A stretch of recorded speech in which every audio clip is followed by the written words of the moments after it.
Now, what you would do is you would take all this information from your functional assessment tools and you would begin by saying, where does this fit? So I'd start with the teacher interview and I would read through the questions and I would look for evidence of this child trying to either seek or to avoid something. So for example, you see it says teacher interview summary and it says David and Angelina are friends. They spend time together outside of a class. David seeks Angelina's attention, talks to her often, particularly during seat work. All that information from the teacher interview would suggest David is accessing peer attention from Angelina. That's why that information is written there. You would do the same type of thing with information gleaned from the student interview.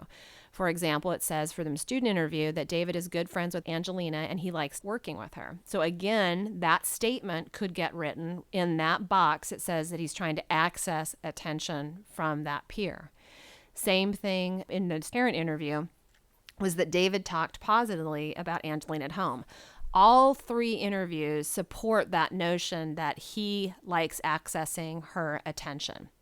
The behavior rating scales also indicate that he was in the average to moderately high range on attention-seeking behavior, according to 3 different teachers' reports.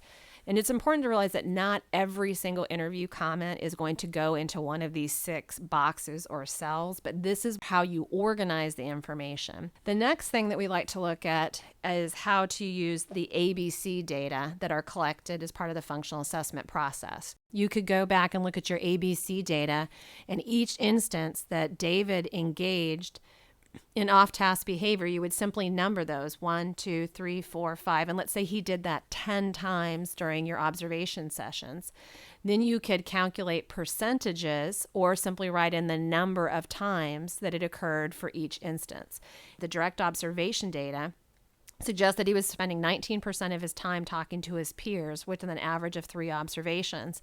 But if you look further down in the matrix, you'll see that the majority of his time was actually spent escaping the independent activity of seat work. They indicate that he was away from that task 63% of the time. And the nice thing about this matrix is at just a simple glance, you can see that the majority of the information falls into 2 cells or boxes. So if I was writing this, I would be looking at this and thinking, wow, he's doing this definitely to escape some tasks, but he's also getting some attention. And I can tell that in particular by the percentage of time that he's spending accessing peer attention is less than the percentage of time that he has spent escaping the task at hand.